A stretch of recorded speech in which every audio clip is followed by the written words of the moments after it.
You're listening to MMA Fight Radio with our host, Jay the Big Jayboski Pagliaro, along with co-host Sean Dallas Hall. Produced by Penny Buffington. MMA Fight Radio is sponsored by Nationwide Auto Warranties, covering any make, model, or mileage vehicle. And now, here's our show with Jay and Dallas. Hey, it's Throwback Thursday here at Studio 1A, True Story Studios here in Tempe, Arizona. MMA Fight Radio is live here on the air and in living color. As I said, it's Throwback Thursday. It's getting hot here in Arizona. It's the summertime months. And as Dallas Hall used to say as we were leading up to Conor versus Floyd, the heat is on, baby. It is on.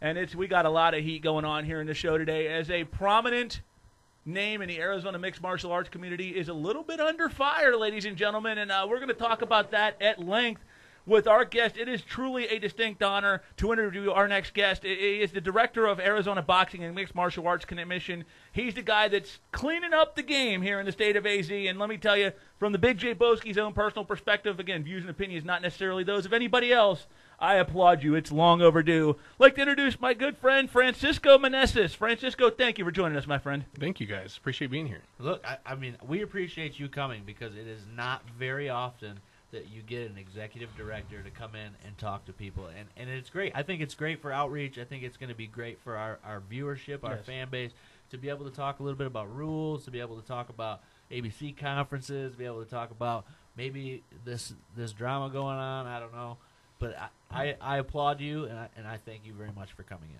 Absolutely, guys. Well, I applaud you, Dallas. I mean, you're the gentleman that set this up, and I know they're used to hearing us fight and argue and bicker on the air like a couple of school kids. But this time, once again, we're smooching up a little bit here, man. I appreciate you setting this up, man. This is a big opportunity for our show, you know, for myself included, you know. And that. Well, they reached out to me. They knew they seen what we were doing, and they thought it was a good opportunity, and I think it is. I think it's a great opportunity. We checked out some of your guys' shows. We've seen a couple podcasts. I apologize in advance.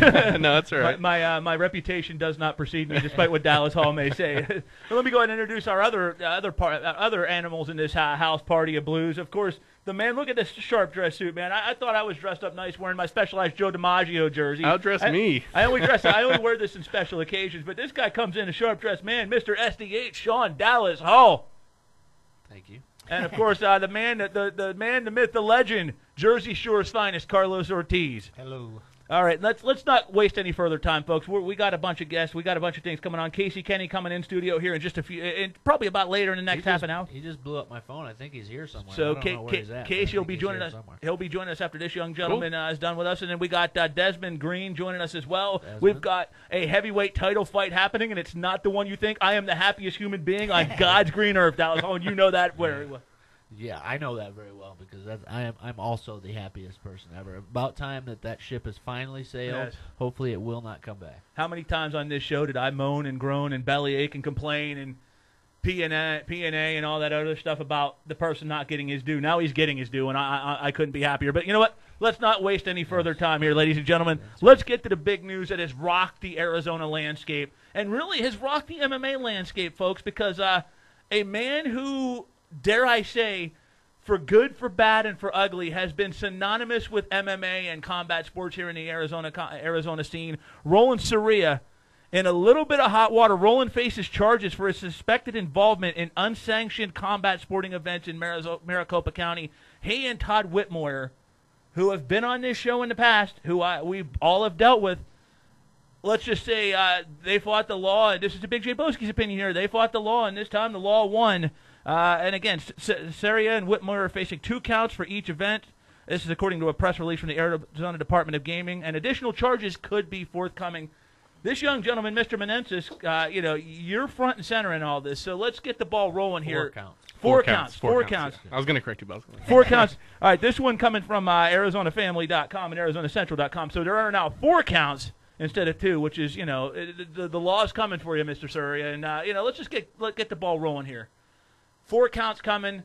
You just not that long ago took over. I mean, this is, again, my personal opinion. Roland has been one of those gentlemen that this isn't a new phenomenon with him. This has been going on for a little while. So first question I want to ask you is, what led to these charges being brought onto the table for Mr. Soria? Well, when you have someone that is former police officer here in Arizona that comes into this role, Todd talking about myself, obviously, come into this role, one of the first things that I started looking at is how do we make sure that this is not going on here in Arizona?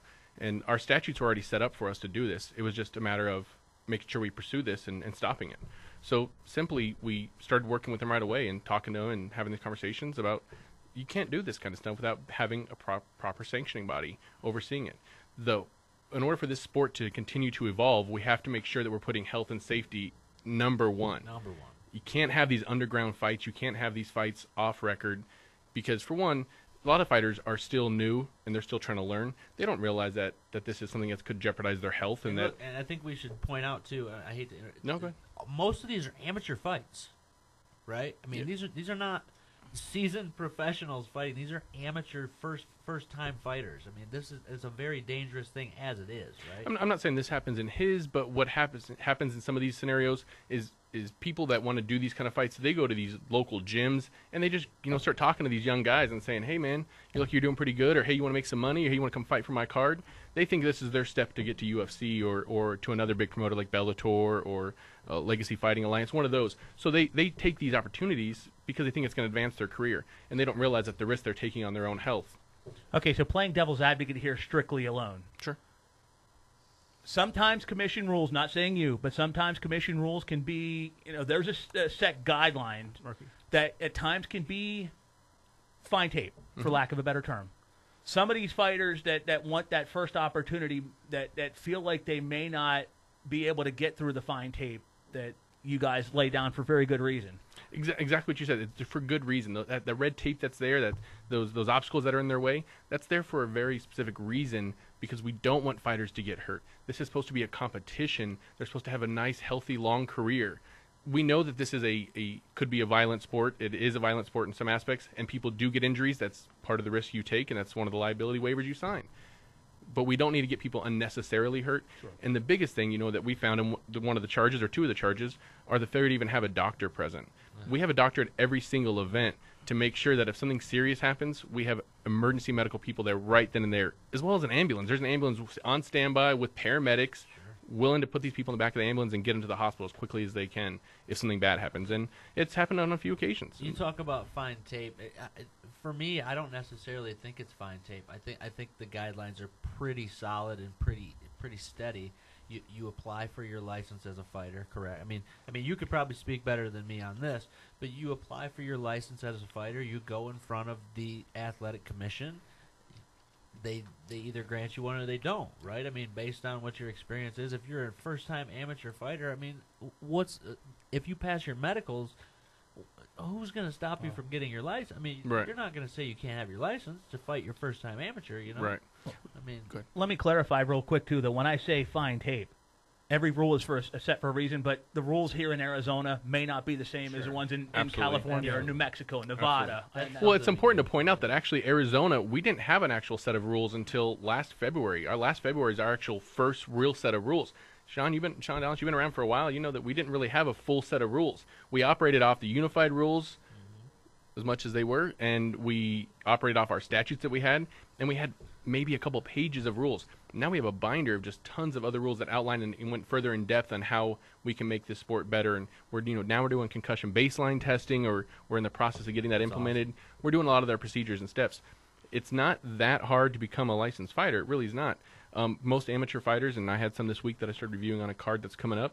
If they're amateur, I just ask to have their coach send me an email and let me know what's your training, what's their competency, are they ready to go, and they ready to step in the cage with somebody. Look, and I think that's all you really need, as long as they pass their medicals at first, right? I mean, to be able to see where they're at, baseline, to figure out, okay, what's this going to happen? Then you can start looking at matchups. Then you can start getting into the deeper things that maybe a director would do, right? I mean, we don't have boxing. In boxing, we actually go out and watch them spar. We go out and make sure that they're competent. They can defend themselves and they have offense. We look at those things, but we don't do as much with MMA. There's just too many fighters for us to do, especially with a full-time staff of just 2 people. Obviously, our commission staff expands out to about 60, but full-time is just 2 of us. So we don't have the opportunity to do that, and that's why we check with these trainers and these coaches to make sure that the fighters are adequately trained. I used to box amateur, but on the USA Amateur Boxing, I never took a blood test. Is it the same with amateur MMA? I don't even know if now they do it, but I've never had. Yeah, so we require everyone, whether they're amateur MMA, professional MMA, we only do professional boxing, but we require all of them to have the combative blood trio. So it says hepatitis B, hepatitis C, and HIV. Okay. Yeah, and they all have to have that, and it's annual. Yeah. I'm glad you brought that up because I do want to applaud you. This is the state that allowed Tommy Morrison, God rest his soul, not to knock the deceased, but allowed Tommy Morrison with full-blown HIV to fight. I mean, so I'm glad you stepped in and That's said not him. It wasn't him. No, it wasn't. No, I'm not saying it was him. I mean, I got it. this wasn't a knock on you. I mean, this is a state that you just came around. This is a state that allowed that to slip through the cracks. But even when Matthew was here, and even when Juan was here, I mean, it was under a different sanctioning body. I mean, the way MMA works, there's multiple sanctioning bodies you can work through, right? You can work through either the state, you can work through tribal, you can work through either things like IMAF and UMAF, depending on what your situation is. Unfortunately, they went to a place where the sanctioning body, which would be the Arizona Athletic Commission, had no jurisdiction. Yeah. So it's not like they could stop it. Right, and that's where my next question was leading up to is, I mean, we've seen that, you know, in these fights that are held on reservations or in casino lands or in, you know, out of your jurisdiction. What will you be able to do to prevent situations like what we've seen with Roland forthcoming?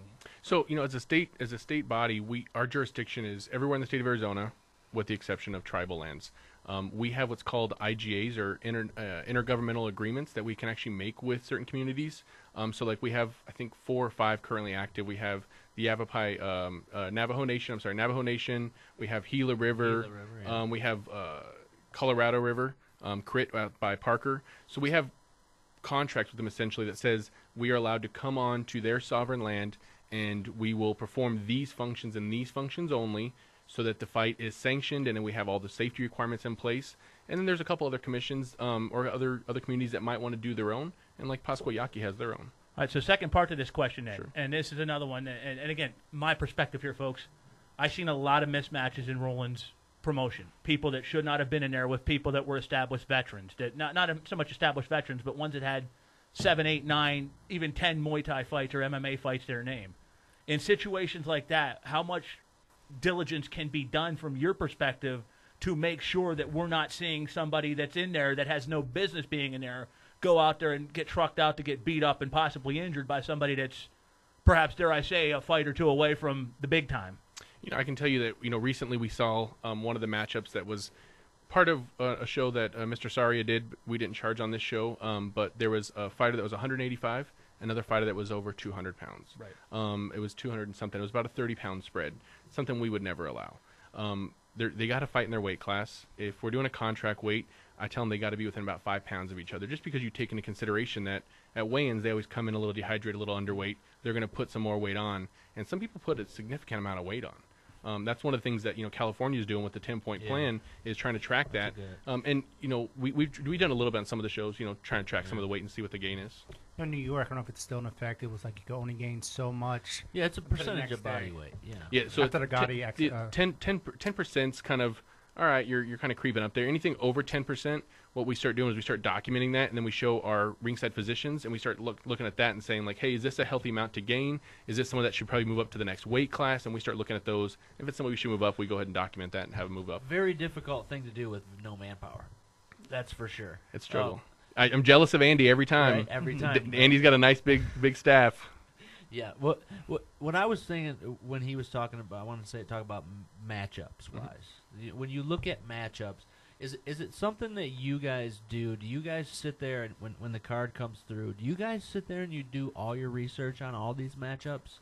Do you call? Do you find out who's this? Do you know what gym they're training at? How many fights they've had? Do you do all that? No, honestly, the reason you have a licensed matchmaker is they have to have some kind of responsibility to that, and that's why we're very selective on who gets licensed as a matchmaker. We don't just license anybody as a matchmaker. It's their job to present to us the best card they can, and then usually I can tell you right now, in the last year I've been here, I've only put down one fight for saying it's a mismatch, because it has to be like a gross mismatch. They still have other means they can articulate. What if the fighter fights Muay Thai? We don't have a record for it. Sure. I'm only looking at the paper record. Like I said, I can't go out to every single gym. There's how many gyms in the state and around we can go look at. So we can't check all the records. So we have to go what's on paper. So I push back on the matchmaker and say, hey, this guy doesn't look like he has enough fights. And then he'll say, oh, well, he fights this, or he wrestles here, he does this, he's got this trophy or whatever else. And we take those things into consideration, all that together, and we decide what they can go. Francisco, I'm really glad you brought that up, because sometimes people often look just at record alone, 7-1 versus 0-0. For those that for the naked eye, that looks like a mismatch, but 0-0 could have been a three-time national championship winning wrestler. He could have been a world-class kickboxer, a jiu-jitsu, MAGA, not a MAGA. That's Naga. Yeah. Sorry, guys. Could have been a Naga gold medalist. Sure. I mean, there's so many variables that go behind just a record alone. Sure. Yeah. So, it's a great point. It's one thing a lot of people don't realize is, and I'll hear people comment, and, I'll hear other podcasts and people comment, oh, look at the fight. This guy's, whatever his record is, and compared to this guy's record, there's other things that are taken into consideration. Yeah. What if he's a former Olympian wrestler, There's other things that a matchmaker can articulate to justify, and that's our job as commissions to push back and say, tell me why this fight's a good fight. Tell me why this is actually going to be a competitive fight. We are responsible for making sure that the fans get a competitive, true fight. I want to talk to you a little bit about what my profession is. Sure. And I want to go into a few things that I go into a lot on this podcast, and I think maybe we could have a dialogue about it here. Obviously, I'm a judge. I'm a licensed judge by you. For now. For now. could change. Let's see how this conversation goes. Could change after this. I'm just kidding. No, I mean, I think one of the things that I think the people want to know, or maybe even a lot of times you see scores maybe not go the way somebody wanted them to, right? Mm-hmm. We all know that it could be for many reasons, right? But what is your maybe stance on accountability for these things?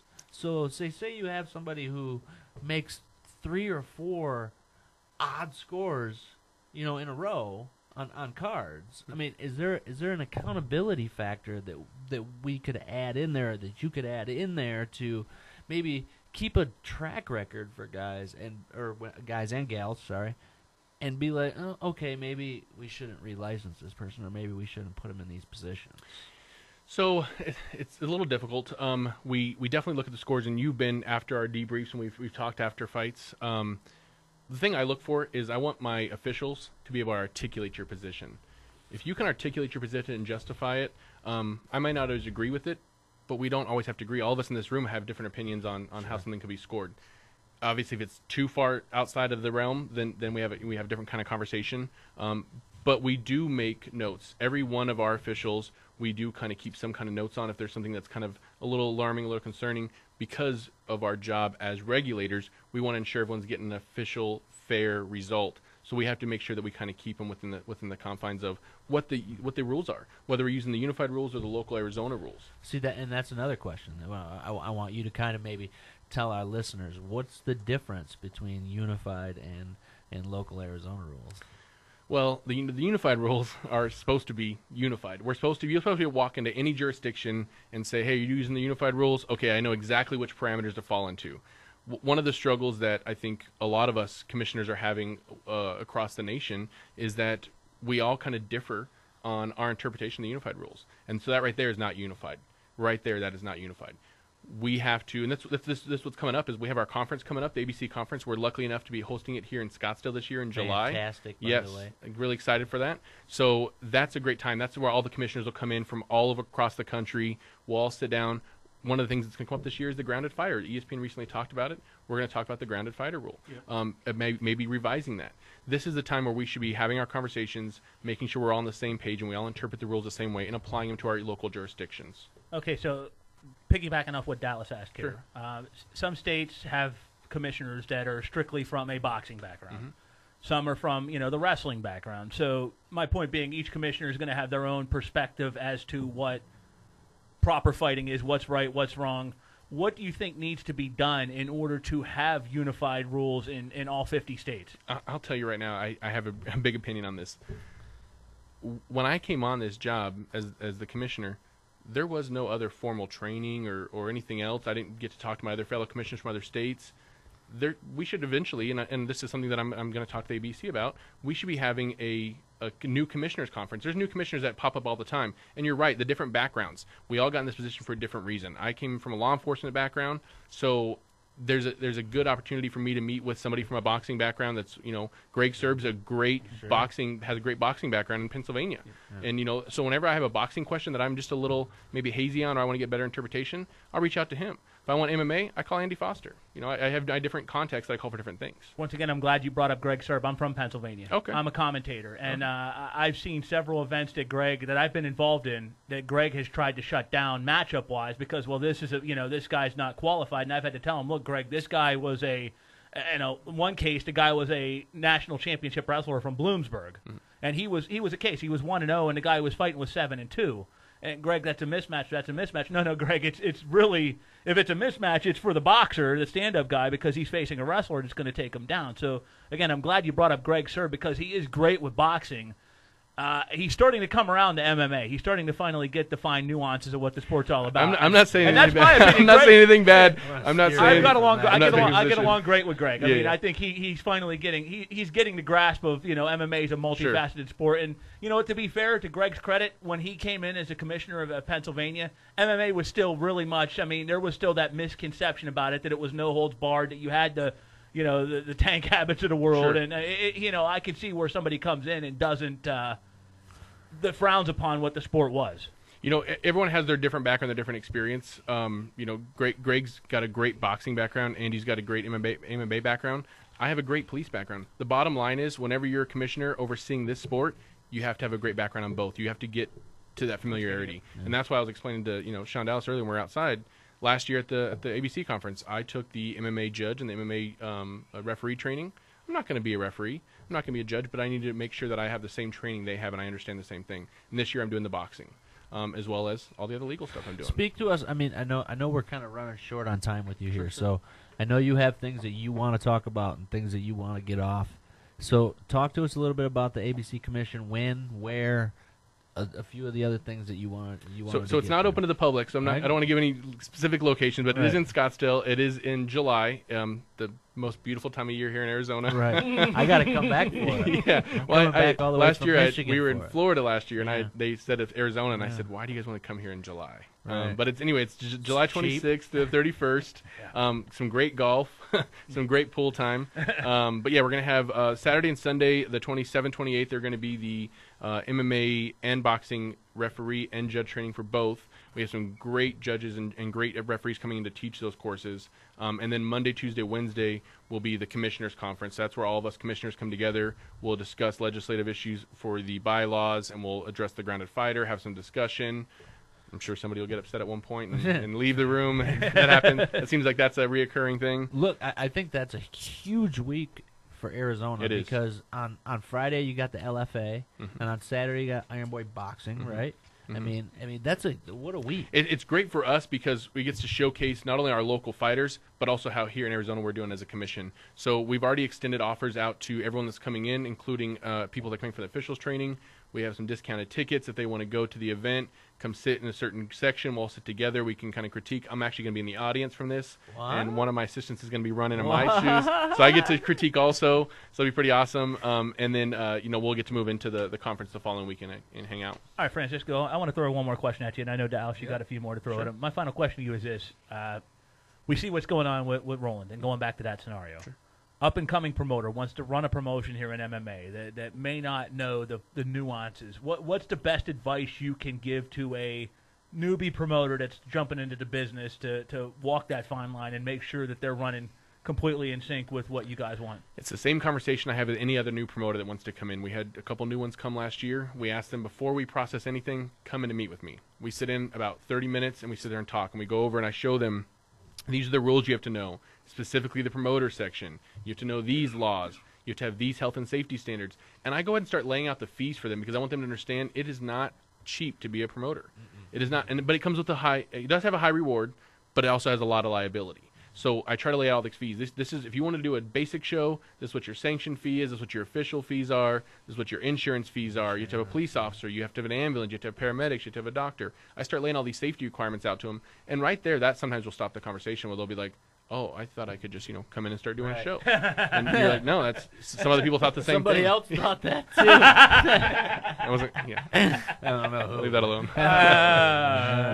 You know, I don't know that. I don't know Back about to that. what you're saying. But again, that's a great point you brought up too. Is so many of these promoters come in and think it's pie in the sky that you're going to get filthy rich off of doing an MMA promotion. It's not just here in Arizona; that's all over the globe. The thing I found about this coming into this career is that everybody either wants to be the next Connor or the next Dana. Everyone wants to think that they're just going to skyrocket right away. And sometimes people are blessed and they do skyrocket quick. But a lot of people don't understand the blood, sweat, and tears. You're going to have Casey in here pretty soon. Casey will tell you guys, it's a work to get up there. Casey's been fighting for a while, and even on the other end, our end. Yeah. I've been in this game for 10 years. Yeah. 15. I've been in this game for 10 years. I don't, obviously don't do it for the money. What money? What money? For the money. That's not your Bentley out there? Street over That's not your Bentley out there? Well, it is. It is my Bentley out there. That's my Bentley, but Big J Boski got that in other ways. No, just joking. But, this sport, if you're going to be involved in the local level and things like that, I think you should be doing it for passion more than you should be doing it for purpose. Absolutely. Right. Absolutely. And you can sort of tell right off the bat who gets it and who don't. I was talking to an MMA promoter. This is back in 2012, and he said his number one goal was to get Dana White to buy him out or to beat the UFC. And my first words to him, dude, if you don't change your approach, this promotion's not going to last six events. If you're lucky to last past one. And unfortunately, he lasted 3. So if you're coming in to try to make the quick money, it's not going to last long. No. So, Go ahead. I just want Go to ahead. plug some of this stuff. Please, All right, plug it, man. You got 3 minutes. Plug. 3 minutes. Okay. plug away. So She we gave have us the new 3. state championship. As of last year, we reestablished the state boxing championship, and within a few months, we already had our first state boxing championship. Nice. Adrian Sharkey Sarvine, and we now have an MMA championship as well, which is the first ever in the state. Amateur pro? Both. We did both. I established rules for both. There's a basic flat fee for the promoter, so they can come do that. We're trying to make everything easier here in Arizona. We put all the applications online. We're working on creating a whole new website that's actually going to have all your form submission online. You now can pay online. You don't have to come down and see us. We're making it so much easier that we can, because we want Arizona to be the place that you come for these sports, for boxing and MMA. We have great potential here. We've had some really great big shows. We got good officials. We have great officials here. We have some really good officials. We had UFC was our big one that we had a couple months back. LFA comes here 2-3 times a year. Yep. This is, and if there's a hotbed for MMA, it's here. Yeah. I mean, we have fantastic. You have a gyms. referee calling me right now. It's been for years. I mean, the gyms that are here, and I mean, and the Raul is calling me. The commission's always been good. The commission has always been good, but I want to applaud you, though, for what you've done to take it to that next level, because it's not an easy thing to do, and it's sometimes not popular. And I'm sure you've gotten your fair share of kickback since this one. Not kickbacks. Not kickback. Not pushback. Pushback, maybe, but not kickback. When Big J Boski says kickbacks, when he says kickback, he means like people that are not very happy with him right now. I'm going to give you this back under the no. If you're handing, but no. When I say kickback, I mean in a negative sense. So I'm sure you've gotten your negative pushback from those that are followed this guy from day one. I applaud you, though, man. I think it's, as long as the sport's a safer place, you've done exactly what you're set out to do. I appreciate it, and I wish I could take all the credit. I can't. This was, a collaborative effort. We used multiple other agencies to help investigate this. We got tips from people in the fight community. As you guys know, the fight community is a very tight community, and if there's something going on they don't like, they're going to be vocal about it. Absolutely. So I appreciate everybody's effort, and our job is to make sure as regulators, as officials. Oh, cut. No, we're good. I went quiet. Oh, we're good. Oh, there it goes. Okay. As officials, everything, it's all of our jobs to ensure this health and safety of these fighters, and we want all of them to have a long, successful career and make it as big as they can, and make as much money as they can. But we have to make sure they get there, and we have to make sure we're doing this safety. You got 1 minute left, bud. What else you got for us? Thanks for having me, you guys. That's it. Pretty basic. That's it. She's going to yell at me later. What, AZ Boxing? AZgaming.co is the website. Yep. You can get your applications on there. You can get all the information for your. You can get schedules on there, too. You can do it. That's all. All the fight events are on there. All my schedules. So what about up-and-coming commentators? You talk about world championships. The Big J Boski likes to run his mouth. He's got some clout. So we have some big events coming up. So next weekend down in Tucson, we have Top Rank and Pelts Boxing. Double Big world time. title fight. We have a WBO title fight and a ESPN. WBC. Yep. Both are rematches, so it's going to be a pretty exciting night. And then the following weekend, the 18th, obviously MMA fans, we have King of the Cage in Parker, and we have Rough MMA in Maricopa. So we're branching out to Maricopa. I believe I'll be Copper at Sky. the Maricopa one. I think you're going to Maricopa. I Yep. think Yeah, I'm I going believe to Parker at one the maybe, but I'm Maricopa. planning on Sent my best ones to Maricopa. I will. I mean, we'll have a good. I'm I sure said we'll I have sent a my best good officials. You- Oh yeah. Frank. Oh okay. All right, Giving you- I Francisco, appreciate it's that. been a true honor, though, my friend. Thanks, Thank guys. you very much, and you're welcome to join us in here and just shoot the breeze with us anytime. Anytime you guys want to talk, you guys let me know and we'll come chat. And we're I not always appreciate it. formal. We're always usually. Oh, I've seen your guys' show. I know, and I appreciate you guys knowing that I'm in a kind of a Yeah. tight position that Yeah, we can't for sure. can't let Yeah, loose as much we you guys can. appreciate you coming in. It's a huge thing. It's a great step for the community to reach the people who run the community, Yeah, right? I mean, absolutely. there's always been a disconnect there, Yeah. and there shouldn't be. The Big J Shouldn't be. Boski has one more question. Sure. What's the girl's name?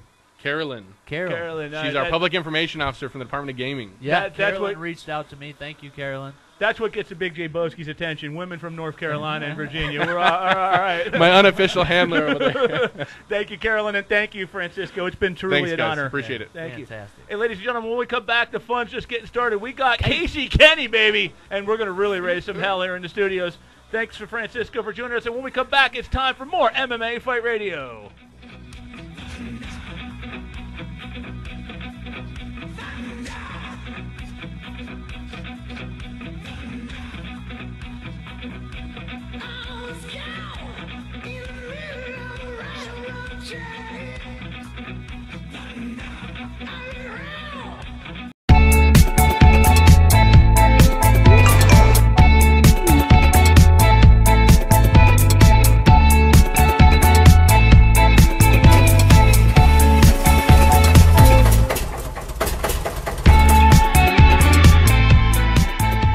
Don't get stuck with expensive auto repairs. Get an extended warranty for your used vehicle today. Call 623-935-7988. That's 623-935-7988. Call now.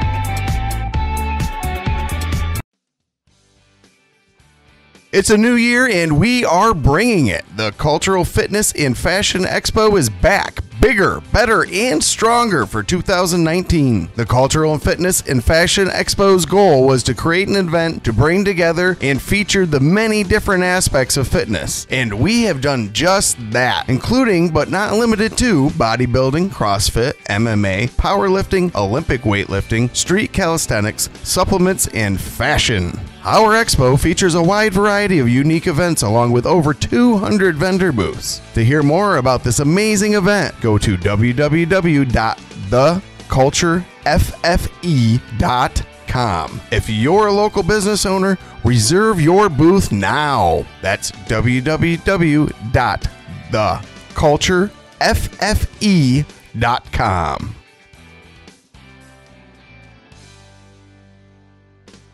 Hi, I'm Di with the Di for Gourmet Caramel Corn, and we're based out of Avondale. We have been with Barterworks now for about 5 years or so. Had some great bargains that we get by bartering. For instance, our shirts, my hats, bartered. Been on vacation because you know you can only work so much and you got to get out of here. So I can't say enough about the company or Lori, who is the owner. She has always gone above and beyond, and the times that maybe she didn't have something available, found it. So if you're on the fence about barter, don't be. Give Lori and Barterworks a shot. You won't be disappointed.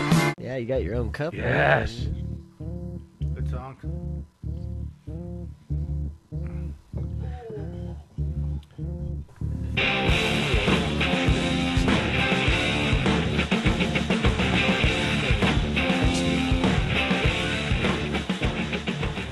All right, we got all the PG bullshit out of the way. Now it's time to do R-rated radio. No, just joking, guys. Welcome back to MMA Fight Radio here at True Story Studio, Studio 1A, Tempe, AZ.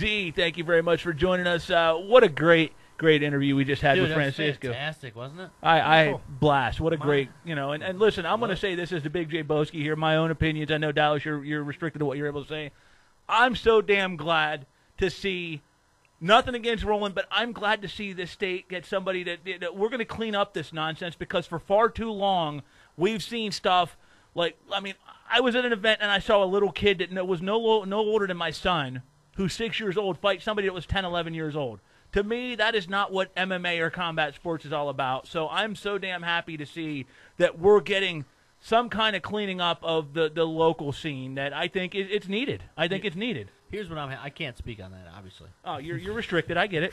I can't speak on that. But here's what I'm my happy opinion. to see. What I'm happy to see is that we have an executive director that is willing to come in and close that gap of as a fan, do you even know an executive director? Do you even know who he is? No. If you're a fan in Arizona, do you have even the slightest clue who the executive director, who the guy is that calls all the shots, who tells you whether or not you can put on a show, have a license, you can fight here, you can fight there? The guy, and he's closing the gap. And he reached out to us, and they're doing it on their own. And I tell you what, I give him tenfold, 100% salute, man. That was awesome. And listen, for sure, heads up, man. I mean, it took a lot. Look, say what you will about Roland. He is a guy that, look, 20 years he's been doing this stuff. And it hasn't always been the most. He's going to get ugly before it's over. You know that, right? I guarantee you. And you know what? He came in, and he's been doing this about a year now. He's been the director for a little over a year, right? Just a bit over. So, well, I think. Yeah, it's just a bit over. That's pretty ballsy to take on a guy that's as established root-wise in the community as Roland is, and I applaud him for it, man. It's going to be controversial with some people, as you know. Anytime you mention the name Roland Soria, it is controversial. I mean, he's taking him on head on, and that takes some cojones, man. That takes some major cojones, because we've had other great athletic commissioners that didn't want to be bothered with. That I can say about the whole situation is, with him being new was of a benefit to him to be able to do this, because he has no affiliation, has never worked with him, has never done anything of the sort, has never maybe let somebody not do something or let somebody do.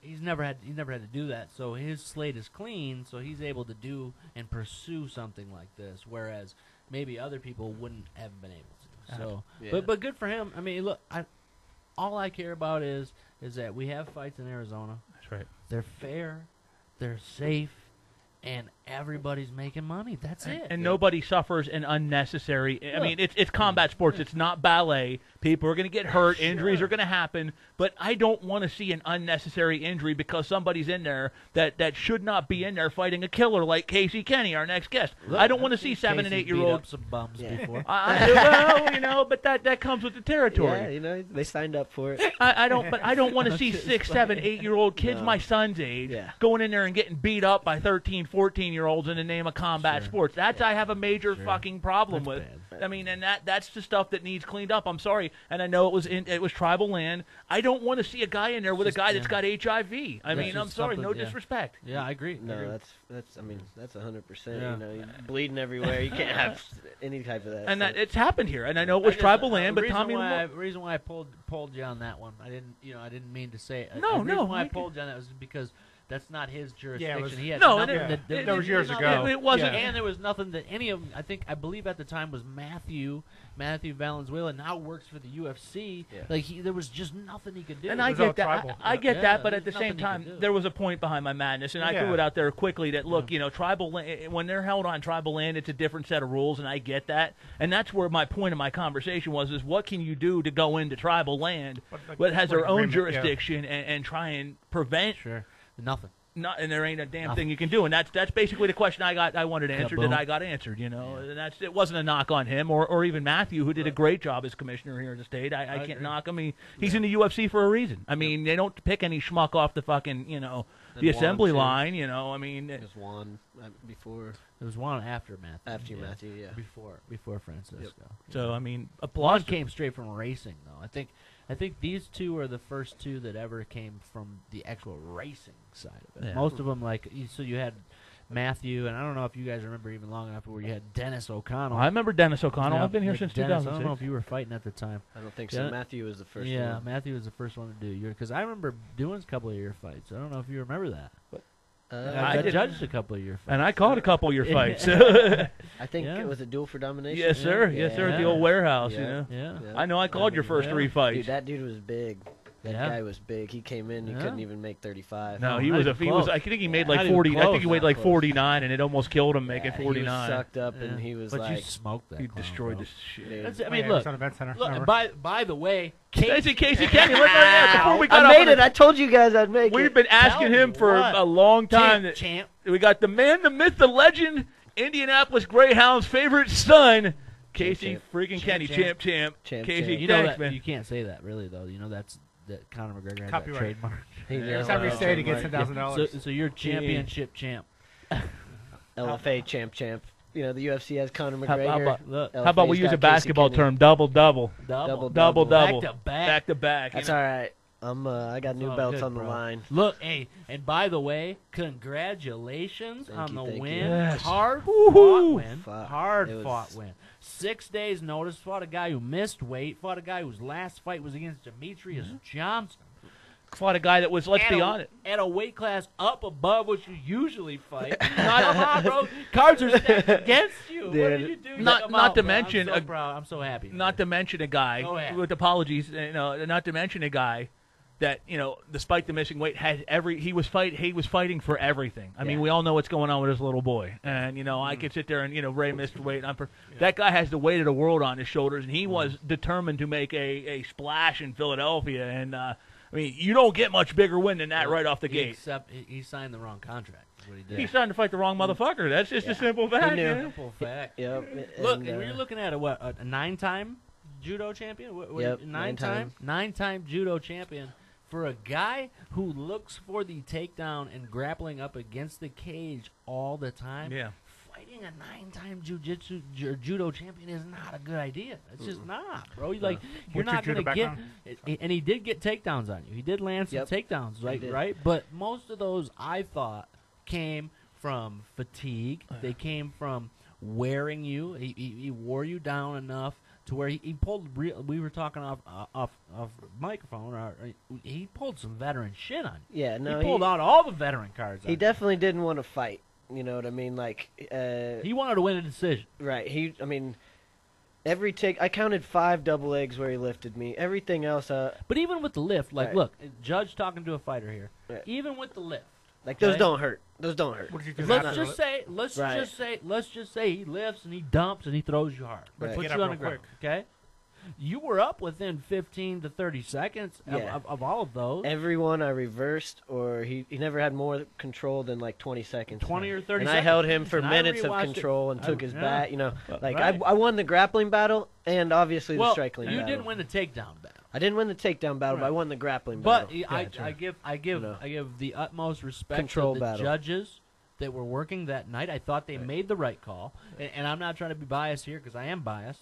To be honest with you. No, dude. I doubled his strikes. I thought those takedowns were shit. Elbows were coming hard. Yeah, those elbows were hard that one time. Yeah. And I felt pretty good. You know what? As far as like fatigue and all that stuff, he just was so heavy that I couldn't do anything. Right? I was trying to get my underhooks in like. DC and Cruz, they talked a little bit about like me being green and stuff. I knew what to do, but he was. Look, you were working wizards, right? I was working wizards, and the times he took me down was when I tried to make something with the elbows, and I could have been a little more patient and laid there, but scoring. I'm trying to be exciting, and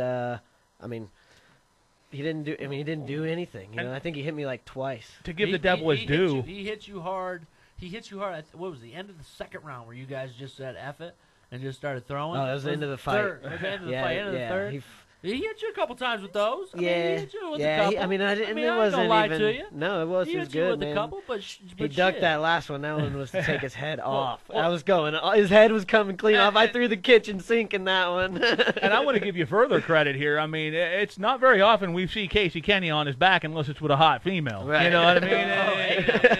How often have you seen that? What do you got? I'm just going to start charging you 50 cents a minute. No, but I mean, that's at least $10.99 a month. but certain hubs are free online. Never mind. Anyway, but Casey Kenney. Point taken. True that. We don't Dennis see you. Rodman charges $49.99. Well, they call him the worm for a reason.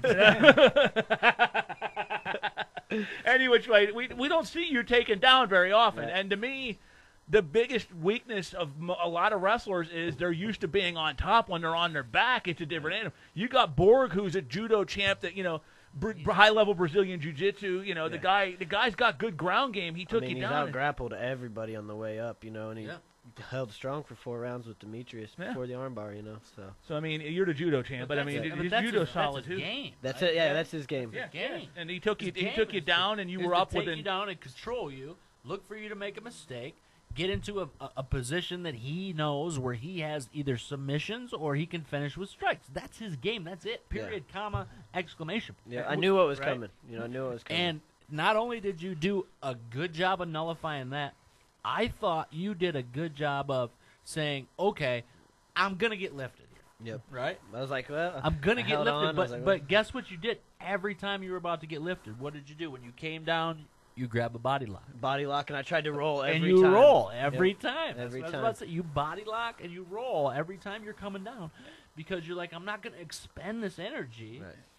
Like he had his hands locked, and I was trying to fight that, but he got him locked. And he's leaning so hard. He's like, if he would have even broke pressure for just a second to try to strike me, I'm out of there. And that's the telling sign too. That's the telling sign is, I mean, if you look at that division you're in now, 135 pounds. Look at all the wrestlers at the top, or the grapplers. The guys like Dominic Cruz, the guys like T.J. Dillashaw, if he ever winds up coming back.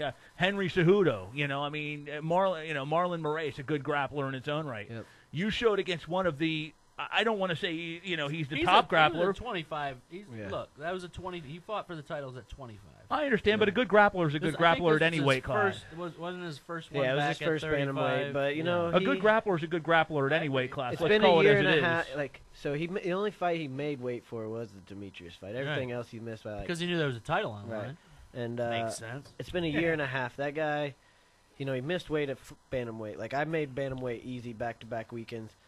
Next time I make bantamweight, I'm going to be walking in that cage about 5 pounds heavier. I thought you looked big anyways. I thought you looked good. I mean, I thought you he looked a doesn't take little me dry. down anytime if I got 5 extra pounds. I thought you looked a little dry. I thought you looked a little dry, but I thought you looked bigger than he did. They weighed me after. I was 143 after the fight. I do want to say 47 before, so I lost like 4 or 5 pounds in the fight. Yeah, 47. That's what I. That's what I walk. That's what I walk into at flyweight. Yeah. But that's my body's still a flyweight, Yeah, right? Like right. I haven't. Give me 2 you months gotta be to 54, 53 at least, right? And I don't weigh that. I weigh Is that your target? Yeah, I'm gonna hit 55. 55. And then I'll probably walk into the cage about like 52, because you won't gain it all back. Right. You want 50, 53, 50, between 52 and 54. I mean, I think that's what perfect. most big bantamweights work at. So 5 pounds. Yeah. And for the record, Dallas, as I said, it's Borg fighting at 135. A great grappler is a great grappler. Plus, this guy had enough time at break between fights to take a piss, maybe lay down and take a 5-minute nap, and he was right back. Give him a full camp against a guy like Dillashaw or Cejudo or something. We're talking a different Beers, animal. Pizzas, and McFlurries all weekend Right, didn't really right. exactly help the cardio. Oh, mostly. And the Big J Boski I know you were on those tacos heavy, bro. The Big J Boski loves his. heavy, weren't you? Yeah. The Big J Down Boski at loves his Tucson home got the good state. time. The Big J Boski loves his home state of Pennsylvania. The Big J Boski was very disappointed with his Philadelphia crowd, though, because they were giving, and my brother was rooting for you, though. My brother was the Big J Boski's brother, Paul Baker, was a big-time Casey Kenney fan and was cheering for you loud. Those other schmucks, so they booed fucking Santa Claus. Right. I'll tell you why they booed him is because the storyline that was presented to them all week. I was getting booed walking in because of the story. And then you're talking about a guy who's taking 30% of his purse after the storyline's already put out. Man, he's already fucked. Hey, I fornication underneath the consent of the king. I love it. He's out, right? Yeah, but you know what? I mean, I'm as sympathetic for what Ray Borg is going through as a father myself.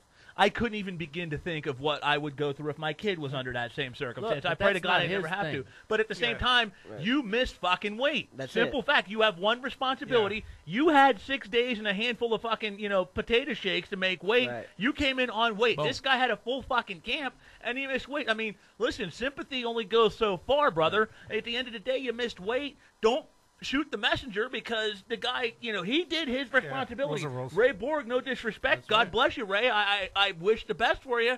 You had one job. You had a full fucking camp to make weight. You still missed. Yeah, that's exactly it. And, he was really cool with it. And regardless, he had to give me 20. He was only cool with it until after he lost. Until after he lost, exactly. Beforehand, it was like, oh, dude, I'm sorry I missed weight. It's my fault. No big deal. Expecting that bonus. Right, exactly. I took that 40 grand win bonus from him, and that's what really freaking set it. Hurt him, right? And man, fuck him. You know. Tell me how you really feel. Was Philadelphia? You know, excuses, whatever, man. Like, get over it. You know, I wish the best for him and his son. I said that from the beginning. But if you're going to cry like a little child and completely change your role after the fight and call my manager a scumbag and look like it's our fault for taking your money, fuck you. How much did he miss by? How much did he miss? No, you can say it. How much did he miss by? How much did he miss by? A pound and a half. He just ran out of time. That's inexcusable. That's inexcusable. I'm sorry. You know, you could have gone to fucking Geno's in fucking Philly, and you could have gone to Chickies and Peach with my brother Paul, who likes to drink and eat, and you still would have made weight. Right, I mean, exactly. and you fought 7 days before. Right. I mean, start up that GoFundMe, and I bet you he'll give you about $150. Yeah, I'll give you $150. Just make fucking weight your next fight. I'll donate. He'll donate about $150 back at you. Well. There's been a busy week though. That being said, it's been a busy week in MMA. We got coming up. We got a phone interview. We got a phone interview with Desmond Green, the big one Desmond coming up. Green But got a few. Yeah. I was gonna say I was in in the card right before yours. Oh, okay. Right before yours. Right before, yeah, that's right. Well, here's some of the other topics we're going to talk about though here on the program in the next hour. We got the retirement of Brock Lesnar. I am I'm happier than the first time the Big J Boski saw Playboy. Stipe Miocic gets his just due. I have been calling for this, Dallas, since they had that scrap in the cage that Stipe needed to get the next title shot. He held his ground. He said, I'm not fighting until I get the title shot. And by God, he gets the title shot. And frankly, I could not be happier because justice fucking prevailed. Yep. I'm just glad that we're no longer held under fucking duress or by Brock Lesnar. No, I don't. It's Dana White, you know. It's Brock Lesnar, man. Brock Lesnar's Brock Lesnar. He's holding us hostage, man. He's holding our fucking heavyweight division hostage, and I hate it. I hate everything about it, and I'm glad he's gone. Peace, bro. We're gonna get Casey's you opinion. You ain't won a fight in 6 years. He's not a fighter. And you just pissed hot. You just pissed hot. I mean, he's not a fighter. He's not a fighter, man. I want to get your opinion on it. But we got somebody that is a fighter. That's Desmond Green. We're going to talk more about this Brock Lesnar, Stipe Miocic, Daniel Cormier scenario up here after we interview Desmond Green. But up next, Desmond Green fighting at UFC Fight Night 152 in his backyard of Rochester, New York. Going to be fighting a guy. Have a big win. He's going to be fighting a guy named he calls himself Jourdain. I can't argue with that, but we're going to find out if he can slam dunk Jourdain. We're going to talk to Desmond Green up next here on MMA Fight Radio.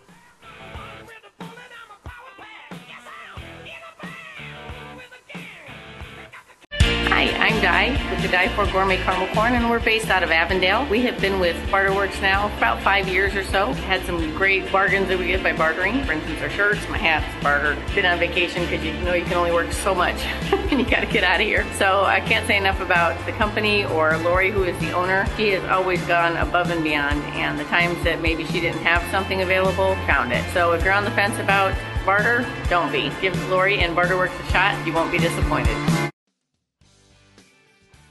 It's a new year and we are bringing it. The Cultural Fitness in Fashion Expo is back. Bigger, better, and stronger for 2019. The Cultural Fitness in Fashion Expo's goal was to create an event to bring together and feature the many different aspects of fitness. And we have done just that, including but not limited to bodybuilding, CrossFit, MMA, powerlifting, Olympic weightlifting, street calisthenics, supplements, and fashion. Our expo features a wide variety of unique events along with over 200 vendor booths. To hear more about this amazing event, go to www.thecultureffe.com. If you're a local business owner, reserve your booth now. That's www.thecultureffe.com.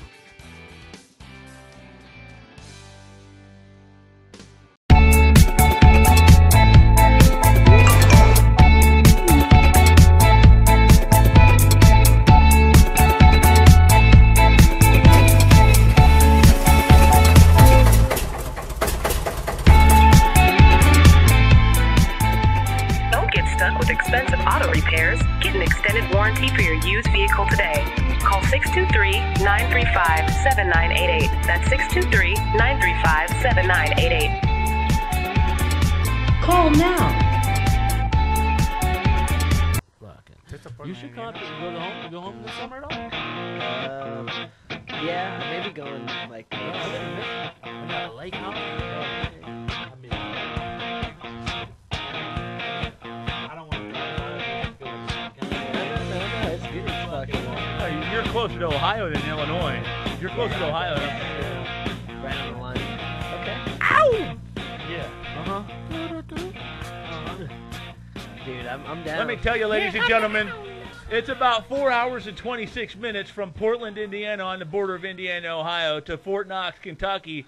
But this young gentleman right here has more gold than Fort freaking Knox. Casey freaking Kenney in the house, and Look, he brought some gifts to No, Briscoe. I'm pissed because look, I asked him to bring gifts. He's modest, unlike us I asked him to assholes. bring.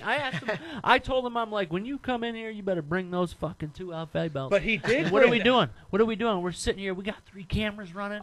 We've been running for about 45 minutes, and I don't see shit. I'm going to defend Casey Kenney. They were back there. He didn't. You brought him? He's modest. Yeah. You brought him. You brought him. They were in the trunk. I knew you would. I knew you were good for it, Casey. Let's Project rock that Cardigan shit. Let's show that Casey. shit All on right, there. let's Come see it. on. Let's see it. Let's Come see on. that shit on there. You're man. holding it out. See, You're Dallas, holding I out knew on it. Casey would deliver for us. He's just too holding modest out for his on own damn good. He He brought the gold around his neck. You know, it's like, Brought look the at this gold shit. chain. Look at this. Look at this belt. You're falling. Oh, Turn around for the camera over here. Right, the camera's every right cougar there. in Scottsdale's licking her lips over the gold this sumbitch got Let's on fold there. them up. Let's fold them up and set Look them at up. this, look at Aim this. towards the camera. Look at this. Ooh, This look at is that beautiful thing. Ooh. That's solid. Look at that. Hey, gold. don't put your Look at hands on it, Carlos Ortiz. You got to No, fight set for him that up like shit. that. Yeah, there you go. Hey, Carlos, Put help that him set bitch that on. one No, up. he's not allowed to touch it. You're not allowed to touch it. He's not allowed to touch touch it. it. He So can he- touch it. I don't know. I mean, you never know. I mean, it's a championship belt. I don't want nobody touching my shit either. You don't want him touching You know your what I shit, mean? but you want him touching your belt. I mean, I don't want him touching my belt. If I had belts You said like don't- this, No, keep your hands you off the better good. fucking never touch it. You better never heavy. touch that belt. Look at this. Ever. Like a WCW. Hey, well, good. well, That's well, you it. know, you want to hear something? won't snap? It won't snap. That's all right. There you Hey, go. it snapped. Look at this beast. Oh! Oh! Yeah. Look at that gold. Forget Yes. London. Forget London Double. gold. It's the best. LFA gold. It's the best. And soon Double this could be UFC gold. It's the Double best. champ. Double champ. He's got Double more belts. champ. This guy's got more Double belts than the champ. discount rack at Walmart, for Christ's sake. Let's go, baby. Unbelievable. And that's double about champ. that's about double a champ. That's about Look, a double. here's the deal. All right, first ever LFA double champ. Okay, yeah. Number 1. All right, Yeah. There's only one first ever. that's right. There's only one first time, and there's only one first ever, and That's they're both right. equally special, baby. Look That's at this. There's right. about, Look at that. There's about $100,000 worth of gold on this That's damn table, and there's fantastic. about $1.5 million worth of gold on that table sitting across from us, the future world champion of the UFC. Ooh-wee. One of these days, we're going to bring him in here with the UFC gold in here. Look, Actually, we're setting a president right here. I This is it. underestimated how much this guy's worth. I said about $1.5 million. He's more like LeBron James of MMA, baby. He's got that fucking Nike money, baby. Shit. Just getting going. Hopefully one day. Hold on a little I bit. invited you on this, though, if he could come. The Big J Boski is actually going to be the guest of honor this Sunday night at Cinco de Mayo in Chandler, man. I get to see the Big J Boski. We're doing shameless plugs in the middle of this? Shameless plugs. I love it. I love it. The Big J I Boski love is a it. guest of honor because I get to do some, it's Cinco de Mayo. The Big J Boski loves his Latino population, Oh, especially the sleeper? Latinos. He could do the cha-cha with some friendly Latinas, but don't let my wife see it. She'll slap you in the mouth. But going to be checking out my good friend Sabrina. She's doing some piñatas at Posh Piñatas coming up this Sunday night, Cinco de Mayo. What's up?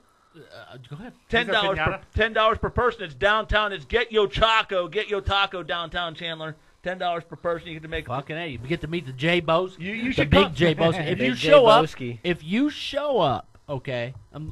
Look, I'm gonna be. We're here on camera, Please, right? please. We're gonna be as real as possible. Let's do it. You show up to this place in sweatpants, I'm slapping you in the face. What if I don't? Like Mick Foley. Because I ain't driving all the way to where's that? Mesa? Chandler. Fucking Chandler. That's fucking 2 hours You're for coming. me. You're coming. I might. If you, better don't wear show the fucking fuck up. sweatpants. I'll wear my suit and tie, and I'll wear my sweatpants underneath. My it. God. Hey, That's it. No, Look, listen, I it's want not the the big Jamie J fucking- Boski to look like $1 million fucking dollars. All right, I want you to look. Good for you. Posh pinatas. I love it. But, dude, I am looking like $1 million. I got a Joe DiMaggio jersey on. I got Penn State short sweatpants on, man.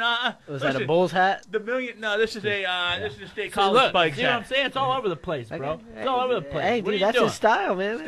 State College, and New York Yankees, man. Joe DiMaggio, He's repping where he's from. You know, That's he's right. hating a little bit over here. Hey. Listen. I'm allowed to hate. I've been around him. I've been with him for two and a half. Well, I two mean, years. Casey, you've been with me for it's a love-hate, right? Casey, you've been with me for a while, right? Right, So listen, who's besides the Big J Boski, who's the second greatest Italian that ever lived? Joe DiMaggio, baby. Joe DiMaggio. He had a 56-game hitting streak. The Big J Boski had 56 women in one night. You know, the wife know about that one? She does now. Bada bing. And by the way, Casey, you're in town. You're in town, Dallas. You invited Casey to come crash at your joint. So you might need to save a special place for the Big J Boski. Yeah, I did. I had to bail on him though. We stayed an extra night in Vegas. Look, I would have done that same thing. I would have done the same. It was the dude's birthday too. It was first time in Vegas. I'm like, let's stay. This is my wife. My wife showed him Fremont Street. Casey, how'd that plane ticket work out for you? How much did that cost you to change that? Oh, dude, it was only $30. $30? Yep, it was Southwest. It would have been free, but you fly Southwest. Yeah, well, the UFC freaking flew us out. You going down to Tucson? I didn't have a choice there. You going back to Tucson tonight? So, yeah, Casey, I might need to crash on your floor, man, because my wife's gonna be pissed at me. That's okay. I got an extra bed. You're good. You're good. Casey's sitting here with the belts, okay, but he's still flying Southwest. Hey man, that's what the UFC flies you. Listen, let me tell you. Let me tell you. I paid 30. Yeah, Insider secret here. Not always Southwest, but that must have been the one that they picked. Let me tell you a little story here. All right, there's a famous baseball player by the name of Derek Jeter. Derek Jeter bought his shoes at Payless Shoe Store, and he's a fucking filthy rich millionaire right now. Lying Casey's a smart individual because that money is easy come, easy go, and by the time it's all said and done, he's going to own the UFC. I guarantee he's lying to you. That's the plan. He might have told you that because he got paid to tell you that, but I guarantee he's lying to you. He fucked Mariah Carey. I mean, he ain't lying about that. So if you're going to fuck Mariah Carey, okay, why are you wearing Payless shoes? First of all, Mariah Carey ain't talking to you if you're wearing because Payless she ain't shoes. the only foot she's looking at ain't the one you walk on. Let's get into some MMA. Let's go. Let's go. Speaking of people that ain't buying Payless shoes, we talked about it last second. Brock Lesnar done with MMA. I talked about Stipe Miocic getting that shot, reportedly going to be taking place in Anaheim, California. We got a phone call. It's probably our guest Desmond Green. But in a nutshell, Casey, I know you were happier than the day you got that UFC call about the fact that justice prevailed.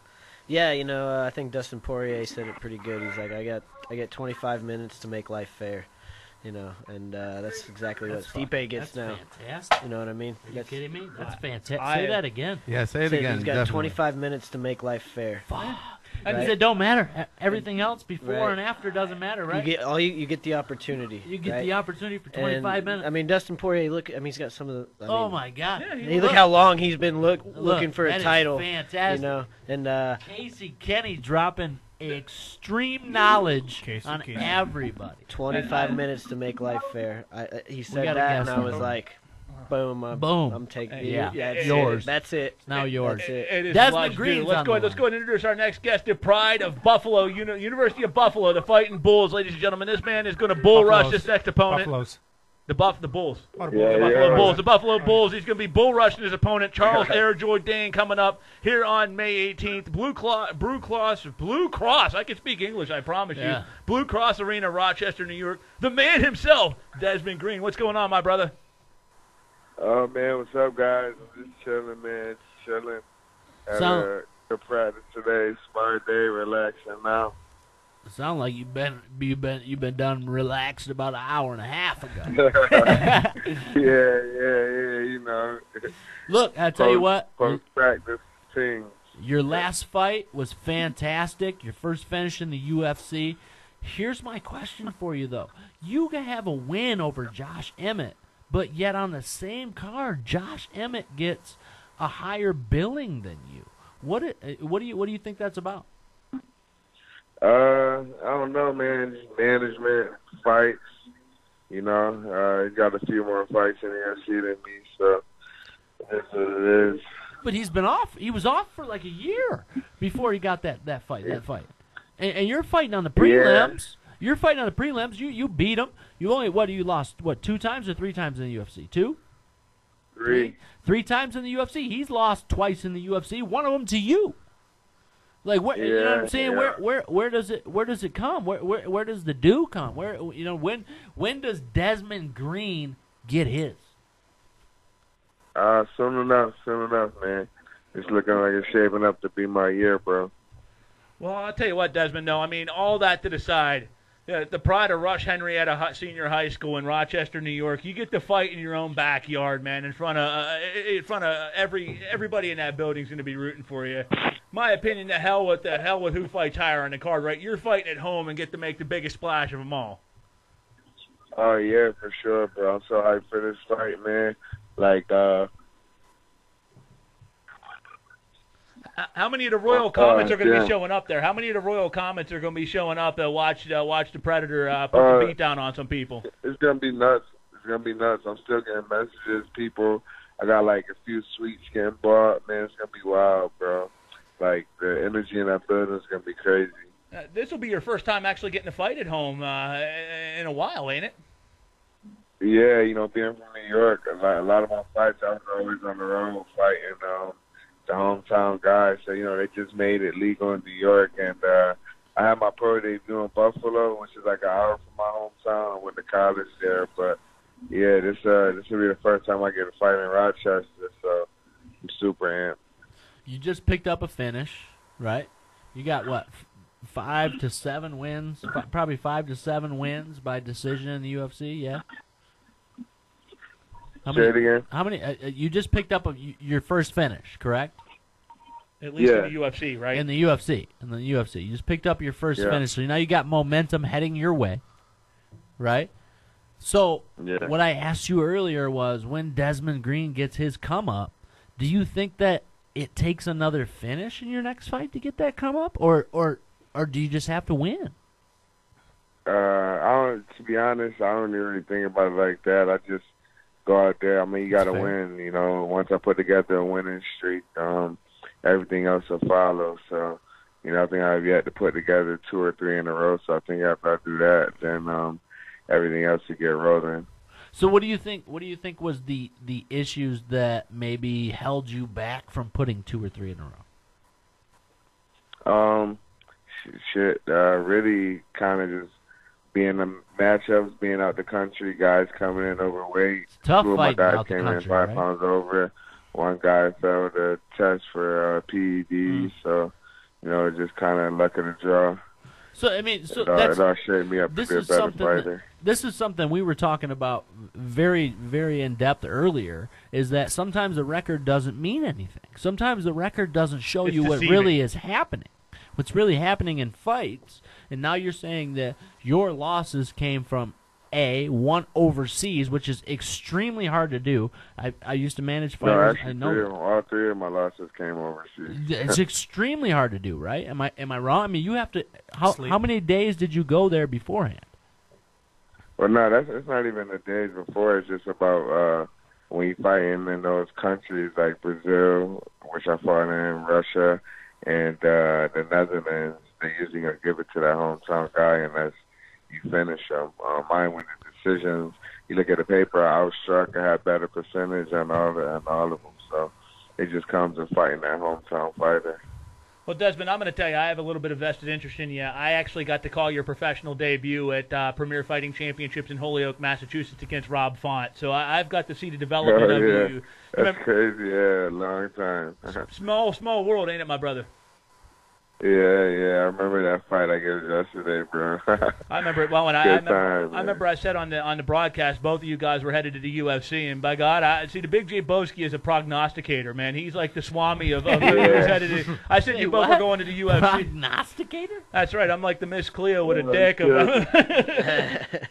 But I just want to say, man, no matter what happens, I'm really proud for you, man. You were absolutely I've dealt with a lot of fighters, and you and Rob were 100% cool as hell with me. I asked a laundry list of questions. I got another guy in here who I called his debut, Casey Kenney. I give like this laundry list of questions that I want you to answer, and you and Casey were like 2 of the nicest guys in the world in answering them, and most like blow me off like I'm an idiot. So thank you for that. Yeah, no doubt, anytime. So how you see this fight coming out? I mean, where do you see your advantages? Where do you see your disadvantages? Honestly, I see my advantages everywhere. Like it's just all I can say is it's just a couple different levels, and I feel like I'm at the highest level, and he's not there yet, and I'm just gonna expose him. I really plan on going out there and getting the finish. When you look at the grappling aspect of this fight, I think I can say hands down you should be able to control that. Is it? But I mean, looking at your career, looking at the things, you haven't gotten the opportunities sometimes that you've been looking for, that you may have deserved. Is there something inside your head that maybe thinks, you know what, F the grappling, like, I need to knock this dude out? No, not really. I just need to win. You know, like I said, winning is the end-all, be-all, and winning in a devastating fashion. So whether it be a knockout on the feet or the ground, I just need to get the finish, you know, get a win streak going, and get it up from there. So, Desmond, your opponent's a guy who, you know, looks like he's got the jiu-jitsu background. Several of his wins have come by way of submission, 3 by submission, 6 by TKO, but you've got that really strong wrestling background. So where do you think your strengths as a top-level wrestler will counterbalance his striking and his jiu-jitsu? Just everywhere, honestly, like, not even trying to be conceited. It's like I'm a better striker, I'm a better wrestler, better jiu-jitsu, like, and no matter where this fight goes, I'm going to have the advantage. And, I really just don't see it going the whole 15 minutes. So you've got to be Dallas mentioned it, you've got to be the villain, so to speak. You've got to be the Rocky Balboa going into the Soviet Union to fight Ivan Drago. Now you get to fight at home. You get to fight in your own background. How much of a difference do you think that'll make heading into this fight, knowing that you're going to have 15,000, 20,000 people strong rooting heavy for you? Oh man, it's crazy. Like every day I wake up, I feel like I'm counting down the days to Christmas. I can't wait. Like just the energy is gonna be unmatched. This is gonna be an epic night, and I'm definitely feeding off my friends and family. Talking to the Predator, Desmond Green, here on MMA Fight Radio. Well, look, hey Des, man, we know we took some of your time. I know it's late, your time. We appreciate you. Best of luck to you. And I hope you get the finish. I hope you get the win, and I hope you get what's coming to you, man. You've deserved it for a long time. Yes, you've been on win streaks that a lot of guys could only beg for. So, thank you, man. Yeah, best of luck to you. I hope the gods work in your favor that night, my friend. I appreciate it. Talk to you guys. Yo, Desmond, real quick, where can we buy a walkout shirt, bro? I want to represent my old buddy from my old boy from Premier Fighting Championships, and of course anybody that wrestles at the University of Buffalo. I got to represent. Yeah, you just got to email. Let me see what's the email. 1 second. Desmond Green at Green at. Here we are. It's the Predator Shirts at gmail.com. Oh, way off. That's the Predator Shirts at gmail.com. The Big J Boski shooting you an email right now, and we'll be rocking that bad boy. Predator Shirts. The Predator Shirts.com. Yeah, THE. Yep, the Predator Shirts at gmail.com. At gmail.com. Get your shirts, motherfuckers. Yes, sir. Support somebody for a goddamn change. Stop watching fights for free and acting like you fucking deserve his entertainment, motherfucker. Support somebody for a goddamn change. He hung up on you. I'm sorry. I had to get it, man. I felt it. I had to let it go, bro. I had to let it go. I'm pissed sorry. him off. Any which way. I'm just so tired of it, bro. I mean, we sit here with fighters every fucking week, and nobody supports. Look, I got shirts. I'm doing something. I got a video out. I'm doing. Look, you post this video from him coming up in here, right? Yep. Look, I'll tell you. I'm gonna go on a whole nother tangent. Besides this, look, I heard an interview, okay, from somebody who is at the gym, right? And his boy fought the other night, and they asked him, "Did you watch?" No, I didn't. No, I was out getting ice cream. Bitch, what? Ice cream, motherfucker! What? Get ice cream even at home. Yeah. So wait a minute. Like, what do you mean you were out getting like? Hold on. To me, like that shit should be that should be dead serious, end all be all. Like if the homie and training partner is fighting, boom, that's what we're doing. Fuck your ice cream. I gotta know, man. When's this homeboy getting his own T-shirt out, man? We need to rock some Casey Kenney I don't shit give a here. fuck about a T-shirt. I do, because that's marketing, bro. I support him. Is that not I marketing? give a fuck about sport. I give you a fuck mean about to- somebody listening to what the fuck he says. Somebody clicking follow. Bro, you somebody just- clicking like. Yep. Somebody clicking hey. Somebody saying So and you're repeating telling and me doing buying this. this motherfucking T-shirt That's awesome. ain't gonna That's support? great. That ain't No, gonna that's support great. because that puts is money great. in his That's pocket. great. That Yeah. puts all the Maybe. support. Yep. I click your Facebook page Maybe. and I click like. That doesn't bring you a Maybe. dime. If I Yep. buy a $25 Shit. T-shirt, What that do you puts mean money. it don't? You don't think? You mean? I mean, look on Instagram it does. Does it buy? On Facebook it does. Do you get on paid? YouTube? If, It does. If the Big J Well, Boski listen, friend requests do you it on all. Facebook. Just do it all. Exactly. Buy the Said. T-shirt and Yeah. hit like. Do That's what I'm everything. saying. And It's follow. not. All it When are takes- you gonna put the T-shirt out with you holding two belts like this? That's what That's I'm what I saying. want to see. I don't even have like, any T-shirts. I will take A that fucking picture T-shirt. tonight. I need to get some of the Reebok ones. Yeah, I he know, needs a Nah, T-shirt. let's Listen, take we the can go out in pictures that green tonight. wall, and We'll I could put 'em shoot out that on shit your up own. tonight. Yeah, You could he's have it good. printed We'll put by it on our tomorrow. own, bro. Dallas be like, Do your fuck own your thing. shirt, Yeah, but do you my know. own thing. But you know, dude, it's I've never messed with entrepreneurship, T-shirts bro. really Man, too I'll help much. you I do did a it. little bit, but I'll help you do it. Let's do it. you know, you make so little, it's not even worth. Who the cares? hassle. Shit. $100 That's made. $100 a gas. $20 is That's $20. Right. No, it's $100 made but, is you know, better than and $100 then- not made. Right. No, I mean 100%. All you but, gotta do is take a picture. You know, then you gotta look at time and then handing shit out. You make $200 and you gotta. See, now I we're. got- I mean, See, I agree. look, I agree. you're stuck- Support is support. You're you know stuck what in I the mean? same But- fucking rut as the people that I'm fucking talking about, Right. bro. You're stuck in the same rut. You're all about you and your career. Right. It ain't. That's not what it is, man. When you're at a gym, what makes you better? What's the your reason why teammates. you drive Yeah. all the way up to Phoenix Oh yeah. to fucking train? Oh yeah. I mean, 100%. I support my teammates. I was just doing that this trip. You know, That's I what I'm dropped saying. everything and went to Vegas with the teammate. Yeah. But That's well, I just my personal experience on T-shirts. You know, support it Sure. goes a long way. Sure. I'm the biggest team player you'll ever see. I know the you are. corners, all that. I know you I are. was cornering guys at my own fights. Look, you know, I at know you. LFA. So I agree 100%. But you know, T-shirts are great, but that's just my personal experience with T-shirts. You know, Yeah. 'Cause Extra you way can to make support a money. lot. You can support a lot more in I'm other just ways. feeling, you know what I mean? I'm just. But Makes sense. there- I it's just want to a put start. money in your pocket. Oh yeah, bro. it's a That's start. just- I mean, any type of support's good. You drive to Phoenix, you know, from Tucson, which is an just hour and a upset half, about 2 hour it. drive. Yeah. I mean, you know, I got to put guess some money I'm in your just pocket butthurt. somehow, Yeah, bro. I I mean, mean, yeah, for shit, sure, you know, dude. I guess I'm just butthurt about it. I guess I don't Right. know, man. It's all I part feel of the- like bro, I don't even train with you, right? Mm-hmm. But I'll be goddamn if you're fighting on TV and I don't see it. Oh yeah. I mean, I'll be goddamn. I mean, that's- I don't care what is happening. If I'm at my brother's wedding, you better. I'm gonna have my phone sitting right here, yeah. looking at it, going, "Yep." Okay, Well, that's you where think? we got to You get know this what I'm guy's saying? name out Like, there because we no, know I ain't he's a gonna do fucking that. stud. We know he's a stud fighter, but unfortunately, we're in a business avenue where people like Brock Lesnar show up off the fucking bed sheet, off a failed piss test, Ugh. and get a heavyweight title shot. I mean, the guys like Conor McGregor, and to me, that's what this sport should not be. It should be about people like Casey who paid their dues and fought their way up the ranks. This fucking guy had to fight 9 times and beat, you know. What, 9-1 before you finally got a look in the UFC where you got some guy that's got 11-1-1. 11-1-1 where Yeah. some dude They would called me at 5-0.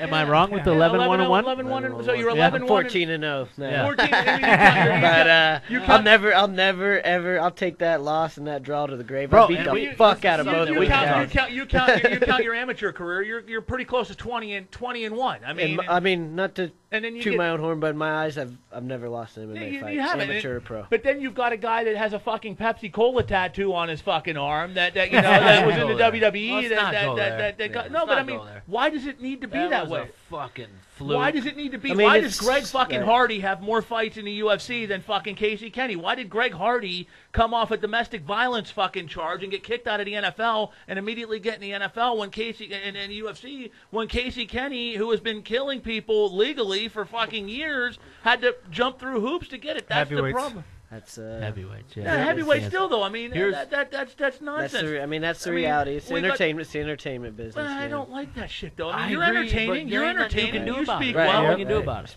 I mean, so we gotta get Greg Hardy beating up some fucking turd that had no business being in the cage last Saturday night. And that was bad. I watched that guy fight here in Phoenix. Samoliakov, he fought here in Phoenix, and he looked like shit. Then we're gonna put him in there to give Greg Hardy a win. I mean, I'm not hating, but at the same time, there's certain marketing. There's certain marketing. I don't disagree with you. Dude, that Samoliakov Hardy match. That horse. You might as well put my ass in there with fucking Greg Hardy. I might have put up more of a fight. Yeah. I mean, he fell down. I mean, he didn't want to be there. That was pathetic. I would have definitely put up more of a fight. Shit, I could have had a few beers in my system and thrown a chair and would have put up more of a fight. I mean, that guy looked scared shitless the minute he stepped in the cage with him. I mean, is that what... He shouldn't have been there. We all know. Everybody who watched that fight knows. So because Greg Hardy played for the Dallas Cowboys and had, he was on ESPN headline. He ain't Greg Hardy. No, he's not, and he should be getting the same recognition that Greg Hardy does. But he won't because it's owned by ESPN. Okay, It's ESPN. I don't give a fuck if it's owned by ESP. I mean, look, I'm gonna tell you why it's happening. I'm gonna tell you why it's happening if you want to listen. You want to listen? No, not really, but I will anyway. Well, then fuck it. I'll talk to fucking Casey. Talk to me. I'm good. Casey. They will talk about Greg Hardy on a non-MMA show on ESPN. What I'm saying is, for you, okay, we talked about this off air many times, right?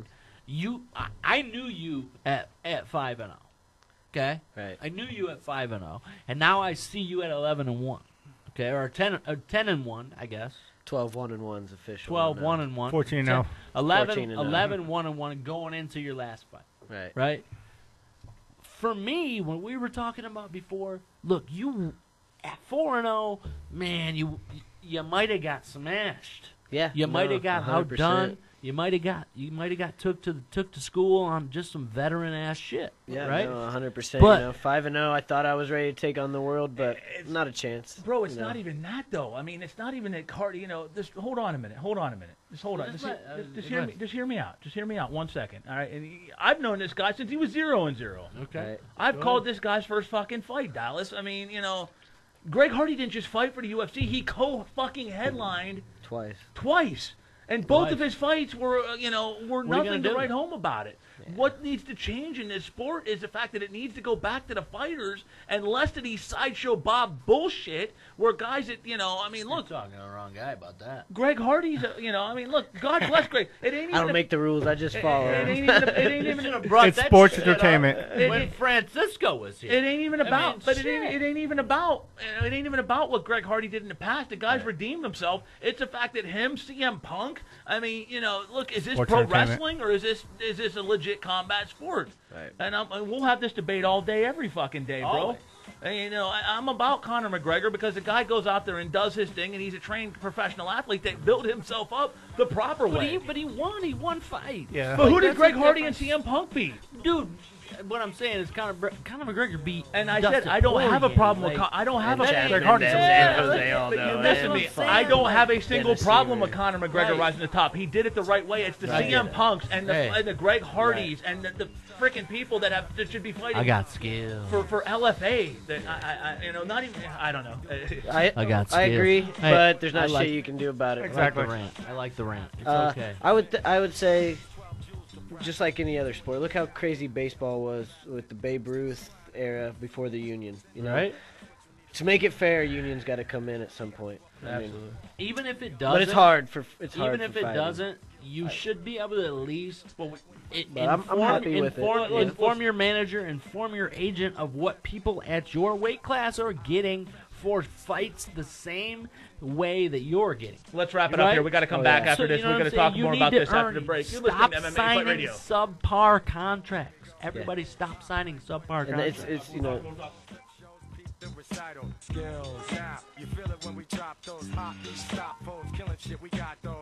Hi, I'm Di with the Di for Gourmet Caramel Corn, and we're based out of Avondale. We have been with Barterworks now for about 5 years or so. Had some great bargains that we get by bartering. For instance, our shirts, my hats, bartered. Been on vacation because you know you can only work so much and you got to get out of here. So I can't say enough about the company or Lori, who is the owner. She has always gone above and beyond, and the times that maybe she didn't have something available, found it. So if you're on the fence about barter, don't be. Give Lori and Barterworks a shot. You won't be disappointed. It's a new year and we are bringing it. The Cultural Fitness in Fashion Expo is back, bigger, better, and stronger for 2019. The Cultural and Fitness in Fashion Expo's goal was to create an event to bring together and feature the many different aspects of fitness. And we have done just that, including but not limited to bodybuilding, CrossFit, MMA, powerlifting, Olympic weightlifting, street calisthenics, supplements, and fashion. Our expo features a wide variety of unique events along with over 200 vendor booths. To hear more about this amazing event, go to www.thecultureffe.com. If you're a local business owner, reserve your booth now. That's www.thecultureffe.com. Whatever. I mean, at the same time, 10.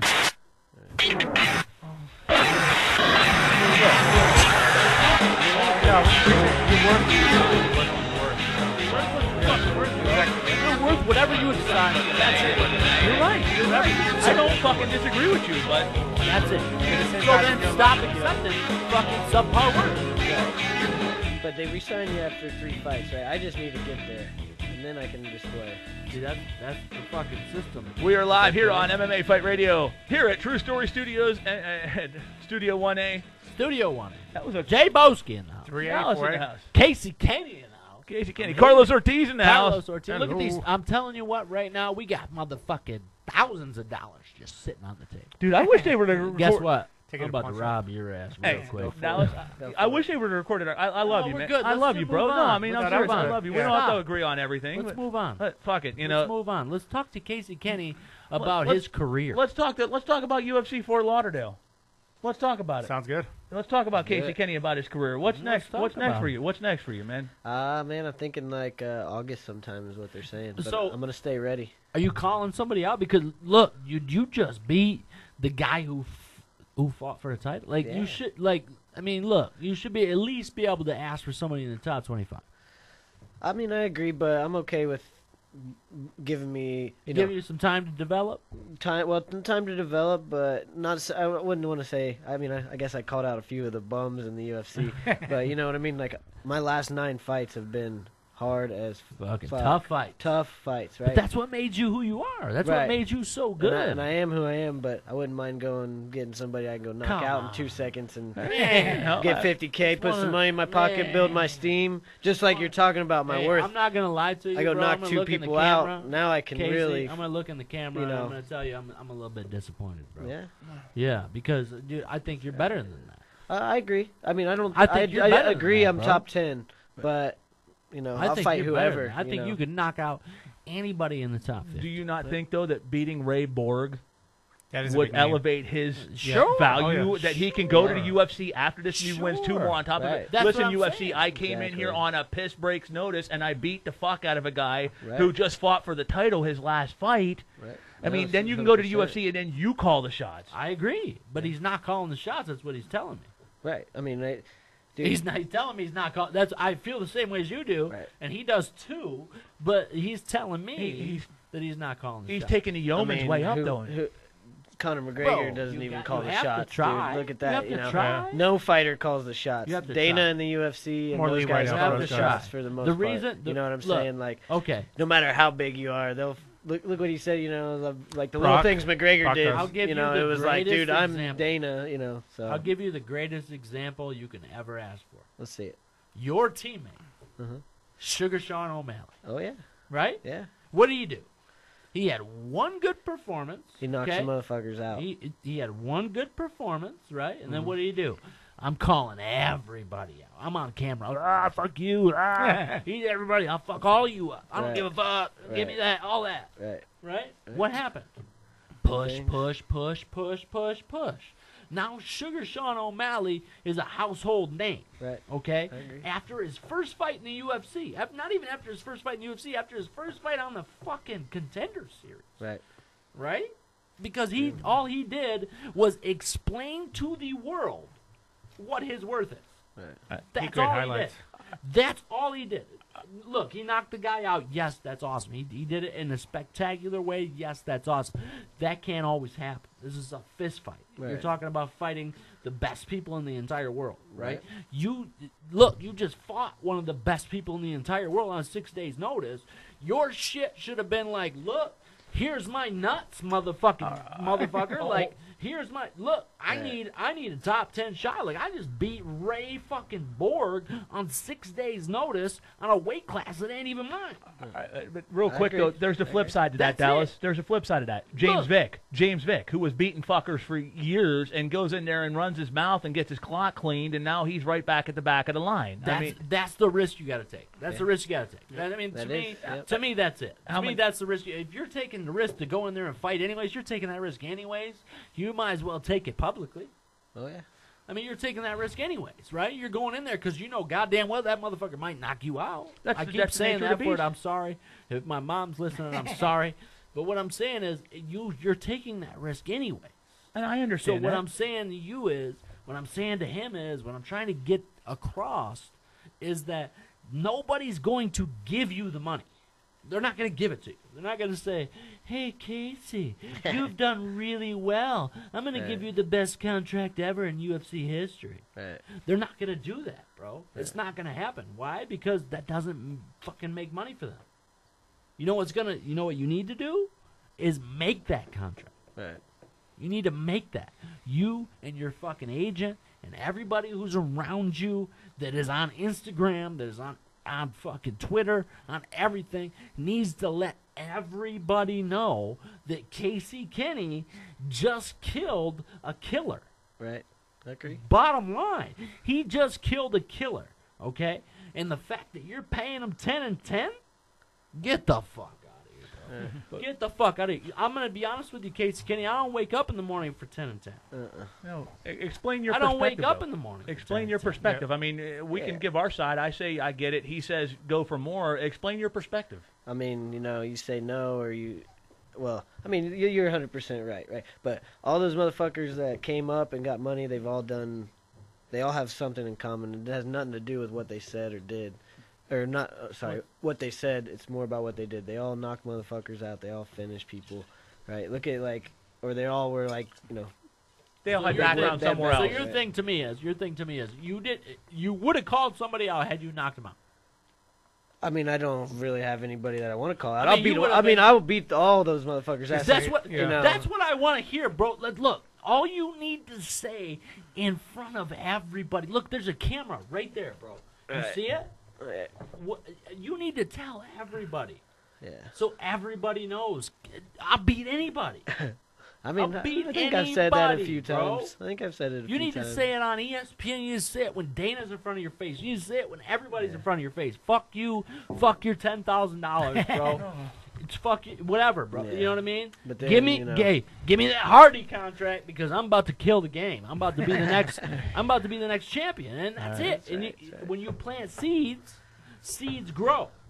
You know what I mean? Look, I'm good at planting seeds. I've been in business with multiple businesses for a long time.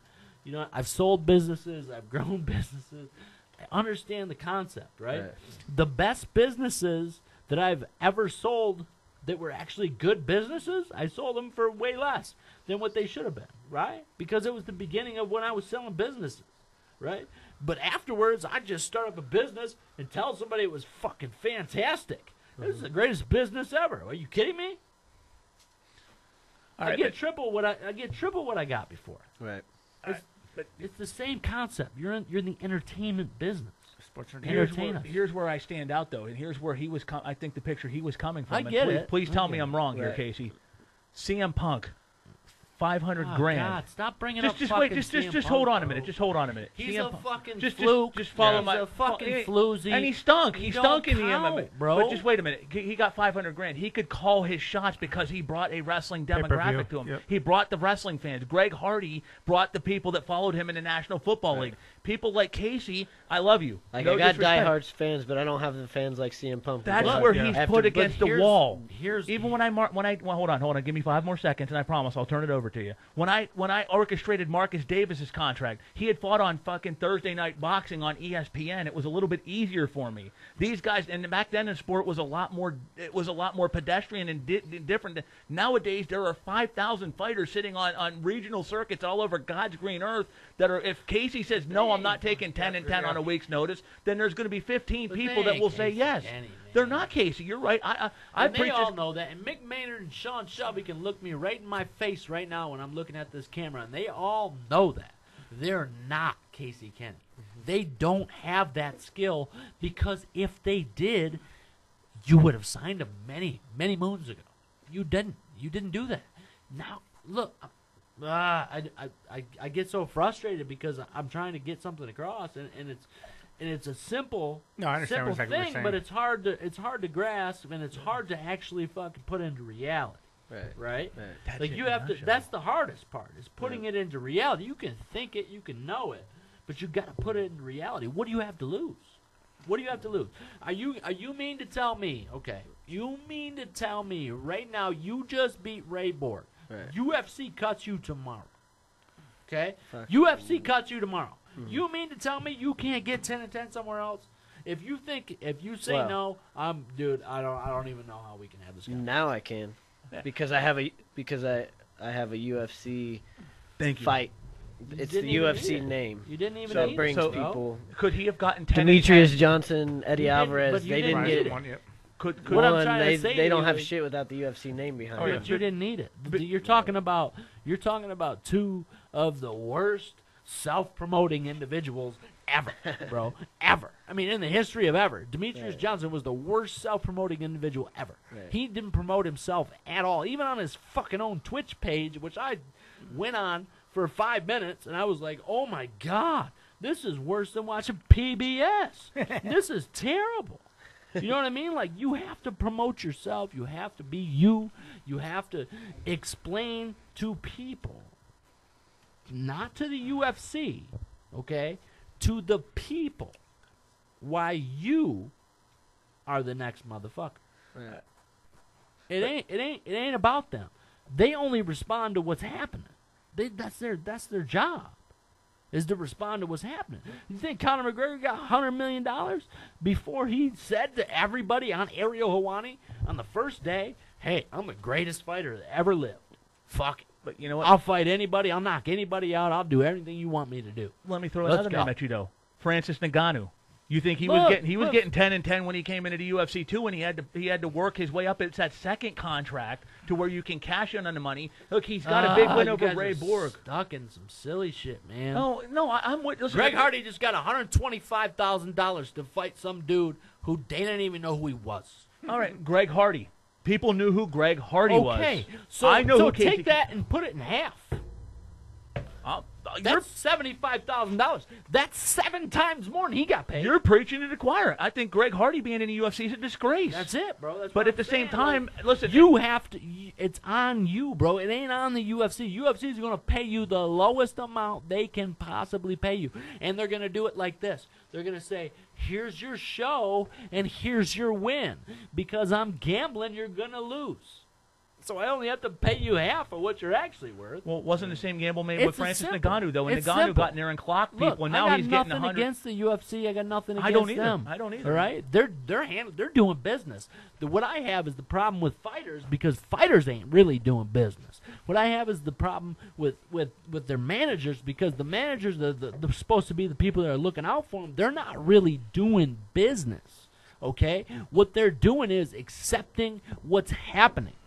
Okay. They're not doing fucking business. Okay, but next time Casey goes for his how long's your deal? How long's your contract? I mean, that you don't have to tell us. Okay, but I mean, hypothetically speaking here, you know, after I only said 10 just because that's like the beginning. We got to wrap it up here. But when Casey goes for his next contract after 2 fights, 3 fights, he goes out there his next fight, and you know he's already beat a former, he's beaten a pretty well-known name. He goes into his next fight, he beats this guy's ass. He's going to go to the UFC and say, "Look, then what? Now he's fighting a top 10 motherfucker. I've established 10 and 10. I've established it. I've established it. You need me more than I need you. That's what you've established. He's already established that he needs him more than they need him.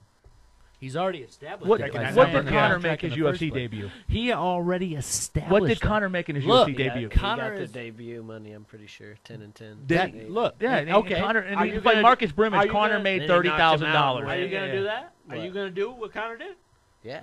Okay, but then everybody's got. Why were you even having this conversation? You should have just said that shit from the beginning. Everybody's got to start at the bottom. Shit. Simple facts. Look, that's it. If that's what I was trying to tell you. We should have just said that from the beginning. Look.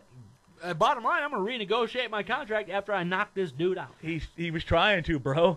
God love you. I love you. He was trying to. No, he was trying to. No, he didn't. But it's okay. But it's okay. It's not. But it's okay. You know what I mean? Like it's okay. I understand that people don't understand the you're whole. worth what you signed. That's basically what you're saying. You know. Yeah, you're worth whatever you signed for. Like that's that's on you. That ain't on the UFC. That ain't on anybody else. That's on you and your manager. That's on everybody else. This has been an interesting show. It's been. Much love to you, brother. Honest to God, much love to you. I did get fired up. I'm sorry. No, what do you mean? Hey, hey, Dallas. If we agreed on everything, I did get fired up. I'm sorry. If we agreed, everybody listening, I did get fired up.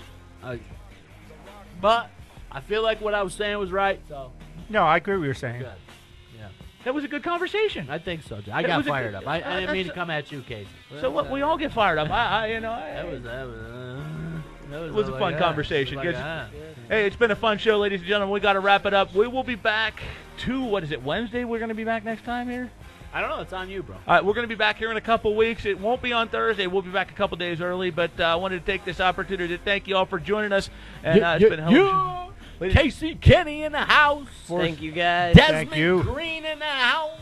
And, of course, we talked it off with the man you brought to the house. Good shit, brother. You go ahead. Who did I bring to the house? Who did you bring to the house? Francisco Meneses Jr., man. Francisco we brought to the house. That's a first. That's a first that ever happened in Arizona Athletic Commission history. Yep. First time anybody's ever come and had a conversation with other people to try to bridge the gap. It is phenomenal. That's what people should do. I'm telling you, I'm not going to lie to you. It's the same thing I'm trying to tell these guys, right? All you have to do is have a good conversation with people. And tell them what you want to do. Well, we're going to tell you what we got to do, and we're going to tell you what you want to do, and that's listen to us live. Follow us at MMAfightradio.com. Follow us on social media, and be sure to join us here in 2 weeks from now. And also on iTunes Live. On iTunes now. Dallas, it's been fun, brother. Much love. iTunes Much love. Right? I'm about to see some Tech 9. What do we got? How do you